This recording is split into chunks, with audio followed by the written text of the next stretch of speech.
За өнөөдөр та бүхэнд би шүүс шахагч байхгүй хүмүүс ийм миксерээр яаж ногооны шүүс шахах талаар тайлбарлаж өгье. Одоо луугангийн шүүс би гаргаж авах чинь луугаа ингэж жижиг миксэндээ ирчээд бага хэмжээний ус хийгээд тэгээд ийм маарлан ийм давнууд байдаг юм уу маарлж болно. Би бол ийм уут одоо татсан байна.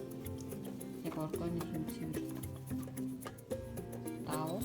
Эндээ шахсан шүүсээ дотор нь хийгээд тэгээд ингээд шахацдаг баг. Шахаад тэгээд шүүсээ гаргаад авчдаг байгаа шүү. За мөн ийм маарлал ашиглаад шахсан нөгөө нэг ургамлын сүү гэж ярьдаг тийм мөн бас самрын сүүнүүд бас гаргаж авч болдог. Энэ аргыг ашиглаад үүнийг би дараа тусдаа бичлэг хийгээд оруулъя. Одоо ингээд ногоогоо ингээд миксерт жижиг миксертчээд ийм марл юм уу юм давууд энийг миксерсэн ногоо жууснийхаа хойлондоо хийгээд өнөөдөр луун өгөрцөний шүүс шахах чинь энийг ингээд сайн шүүсэн шахах хэрэгтэй.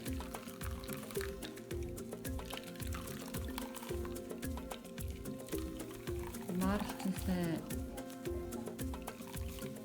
чигжүү байвал луун жимсний чинь өрн орохгүй. За ингээд шахаад авчихсан. За түрүүний маань шүүсээ шахсан. Одоо хураа хэсэг мөн харагдаж байна.